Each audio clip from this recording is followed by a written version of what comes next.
잘 오셨습니다. 오늘 이 금요 성령 기도의 이 시간이 우리에게는 또 위로의 시간이 되고 또 평안의 시간이 되고 하나님께 응답받는 또 하나님의 임재를 경험하는 우리 복된 시간이 되기를 주님의 이름으로 축복합니다.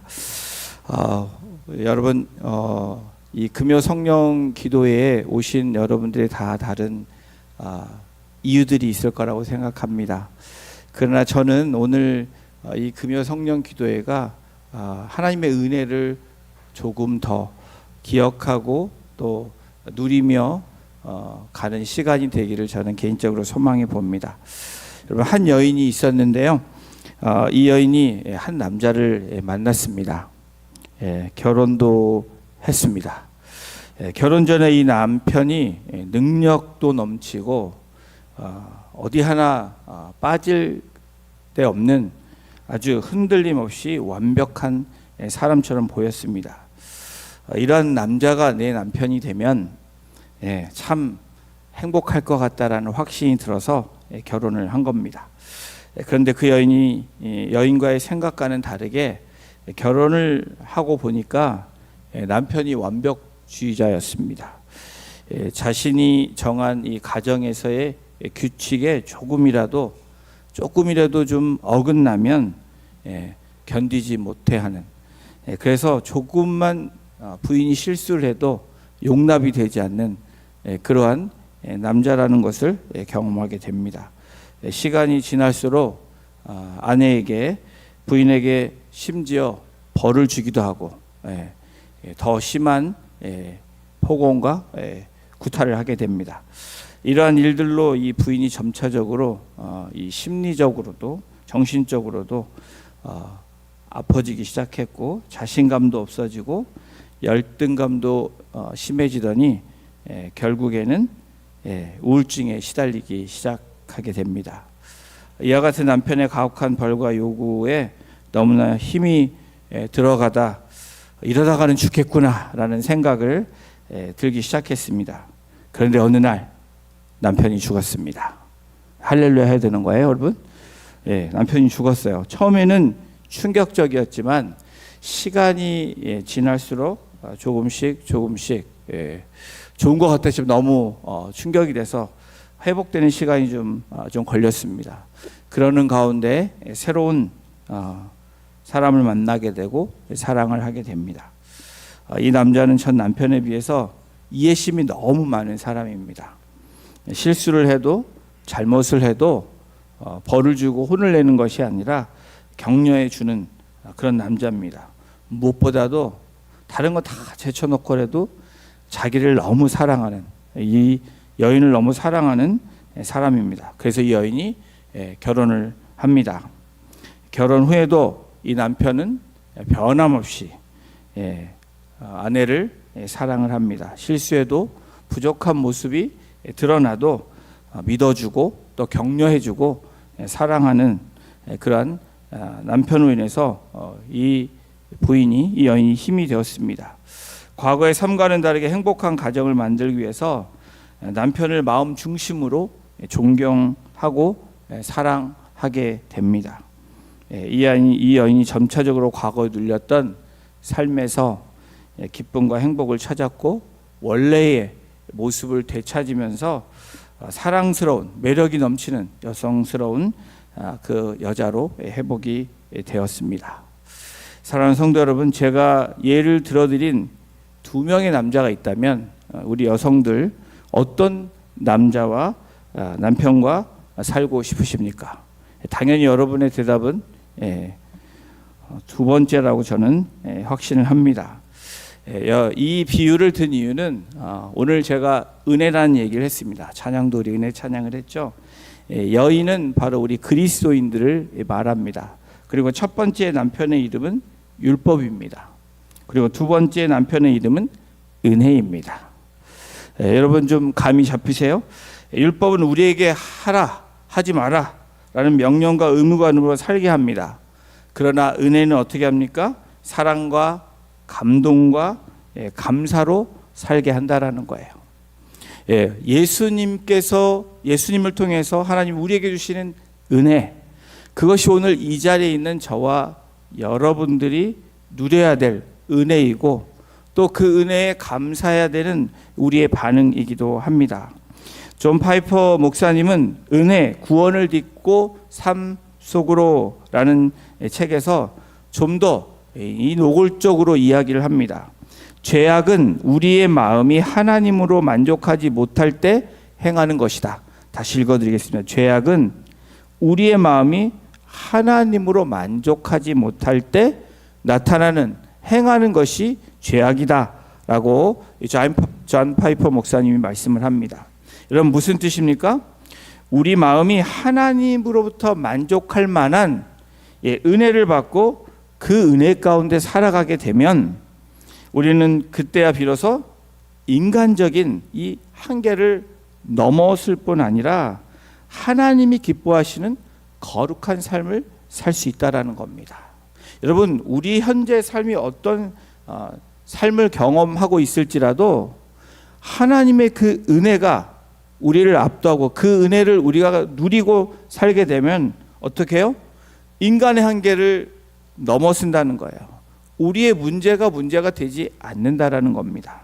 그것뿐이 아니죠. 하나님이 기뻐하시는 거룩한 삶을 살 수 있다라는 거예요. 여러분 왜 우리가 거룩한 삶을 못 살고 감사와 기뻐하는 삶을 살지 못할까? 그 하나님의 은혜를 잊어버렸거나 그 하나님의 은혜를 누리지 못하기 때문이라는 겁니다. 은혜에 대한 목마름, 이것이 오늘 저와 여러분들이 이 자리에 나온 이유라고 저는 확신합니다. 교회는 그런 은혜를 나누어 줄 수 있는 공동체이고 교회인 여러분들은 그런 축복의 통로로 사용되는 분들이 바로 저와 여러분들이라는 거예요. 그렇기 때문에 이 교회라는 곳이 어떻게 됩니까? 교회는 우리가 어떻게 돼야 돼요? 은혜의 장소가 돼야 됩니다. 받아들임의 장소가 되어야 된다라는 거예요. 그 어떤 사람도 소외되지 않고 모두가 주님 안에서 공평하고 모두가 인격적으로 대우받을 수 있는 곳, 그것이 바로 하나님 앞에 예배하는 장소, 이 자리라는 거예요. 이런 하나님의 은혜가 넘칠 때 어떻게 됩니까? 이 자리가 활기 있는 자리가 되고 웃음이 있는 자리가 되고 감사할 수 있는 자리가 되고 하나님께 영광 돌릴 수 있는 자리가 될 줄로 믿습니다. 결국 운동력을 갖춘 다이나믹한 그러한 이 결과가 나타나고 그러한 자리가 그런 올게닉한 유기체적인 그런 공동체로 우리가 되어질 수 있는 겁니다. 스펄전 목사님이 이런 이야기를 하셨는데요. 우리가 하나님 안에서 가장 만족할 때 하나님께서는 우리 안에서 최상의 영광을 누리신다. 저와 여러분들이 주님 안에서 가장 만족할 때 여러분 하나님께서는 우리 안에서 최상의 영광을 누리신다는 거예요. 우리의 오늘 이 자리는 하나님께 영광 돌리는 자리입니다. 이 기도의 자리는 내가 죽겠어요 라고 그냥 한탄하는 자리가 아니라 여러분 오늘 이 기도의 자리가 또 찬양을 드리는 이 자리가 하나님으로 만족하는 고백의 자리가 되기를 주님의 이름으로 부탁을 드립니다. 성경을 보시면요, 하나님께서 예언자들을 통해서 심판의 말씀을 토해내시죠. 구약의 선지서를 보면 그렇습니다. 이유가 뭔지 아십니까? 예배가 끊어졌기 때문에 그렇습니까? 아닙니다. 제사가 끊어졌을까요? 그렇지 않습니다. 하나님 한 분만으로 만족하지 못하고 기쁨을 얻지 못하는 그들을 향해서, 그 백성들을 향해서, 그래서 그 만족하지 못함으로 육체의 탐욕, 정욕으로, 이생의 자랑으로 즐기고 자신들이 좋아하는 우상에 그렇게 있었기 때문에 하나님께서 어떻게 하세요? 심판의 말씀을 토해내셨던 겁니다. 오늘 우리의 삶에서도 마찬가지라고 저는 확신합니다. 하나님 한 분만으로 만족하는 저와 여러분이라면 우리의 문제가 되지 않는다라는 거예요. 하나님이 우리를 통해서 영광 받으시면 여러분, 저와 여러분들을 가만히 두시겠습니까? 절대로 그렇지 않다라는 겁니다. 하나님 그들을 향해, 예배하는 자들을 향해, 제물을 지르는 자들을 향해서 내가 그것들을 결코 받지 않을 거다. 다시 말하면 하나님으로 만족하지 않는 자들의 이 제물과 예배를 받지 않으신다라는 거예요. 그렇다면 우리가 어떻게 은혜를 누리며 살 수 있을까? 하나님은 저와 여러분들이 그토록 은혜를 주기를 원하시는데, 우리가 그 은혜 가운데 행복하게 살기를 원하시는데, 우리는 어떻게 그 은혜를 누리고 살 수 있을까? 여러분, 단순하죠. 믿음으로 순종하면, 말씀에 순종하면 은혜를 누리게 됩니다.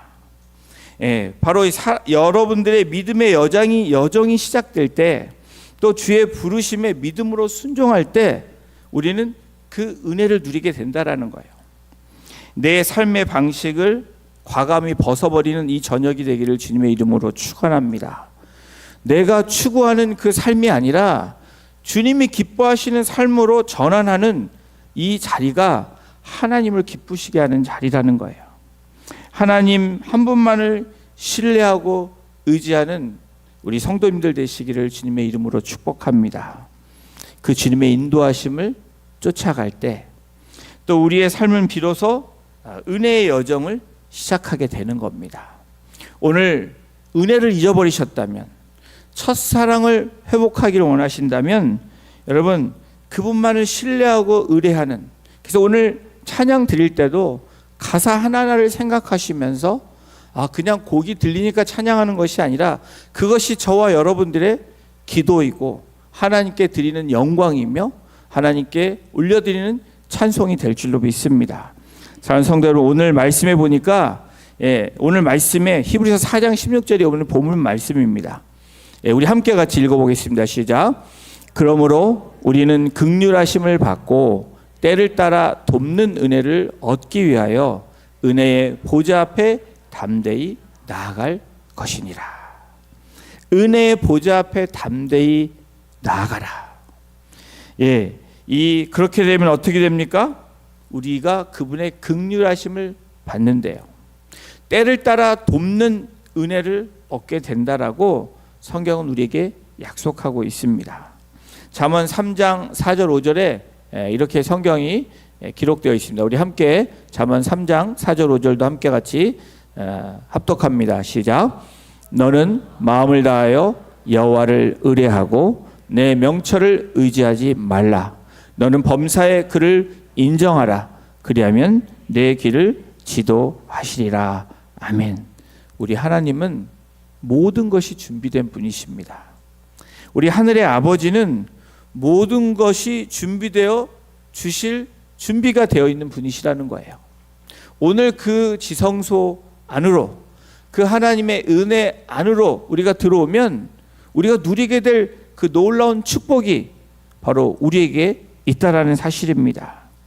우리를 그의 길로 지도하시고 인도하실 모든 준비가 완료되신 분, 그 하나님을 의지하는, 또 그분을 신뢰하는, 또 그분의 은혜를 받아들이고 그분의 인도하심을 인정하고 그리고 그 길로 따라 사는 저와 여러분이 되시기를 주님의 이름으로 축복합니다. 여러분, 그러면 되는 것입니다. This is it. 그것이 우리 하나님의 은혜를 누리며 사는 길이라는 거예요. 그분을 신뢰하고 의뢰하는 것. 오늘 이 기도의 자리는 그러한 자리입니다. 저는 여러분에게 이러한 도전을 드리고 싶어요. 아마 여러분들도 그러한 주님의 은혜를 경험해 봤던 경험이 분명히 있으실 겁니다. 지금도 누리고 계시는 분이 있고 또 그렇지 못하신 분도 계십니다. 여러분, 근데 그러한 주님의 은혜를 경험하는데 거기에서만 미치는 것이 아니라 주님과 동행하고 인생을 발걸음을 주님과 함께 걸으며 완전히 누리며 사는 저와 여러분이 될 때에 오늘 이 밤 바로 주님의 보좌 앞에, 은혜의 보좌 앞으로 나아가는 오늘 이 저녁 우리 성도님들 한 분 한 분 되시기를 주님의 이름으로 축원합니다. 기도하시겠습니다. 하나님,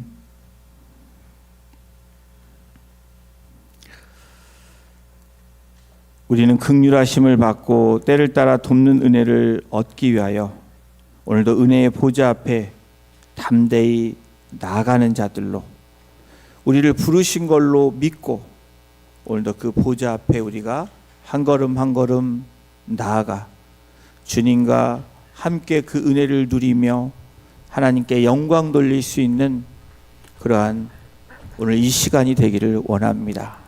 그며 성령 기도회로 우리가 모였습니다. 그러나 이 성령 기도회가 우리가 부르짖는 것으로 지는 것이 아니라 다 옆에 부르짖을 뿐 아니라 우리의 기도에 응답하시며 또 우리에게 그 은혜를 부어주시는 그 주님을 기억하며 또 동행하는 이 시간이 될 수 있도록 성령님 우리 한 사람 한 사람을 주장하여 주시고 오늘도 말씀하여 주시고 또 우리의 이 다치고 아프고 이 막힌 우리의 이 심령들을 만져주심으로 오늘 자유함으로 나아가는 이 복된 시간이 될 수 있도록 또 하나님의 임재하심을 경험하게 하시고 하나님께 온전히 영광 돌릴 수 있는 그런 우리 금요 성령 기도회가 되기를 간절히 간구하며 우리를 사랑하시는 예수님의 이름으로 감사하며 기도드렸습니다. 아멘. 우리 같이 이 시간 찬양 드릴 때요, 우리 은혜로 다 찬양을 드립니다.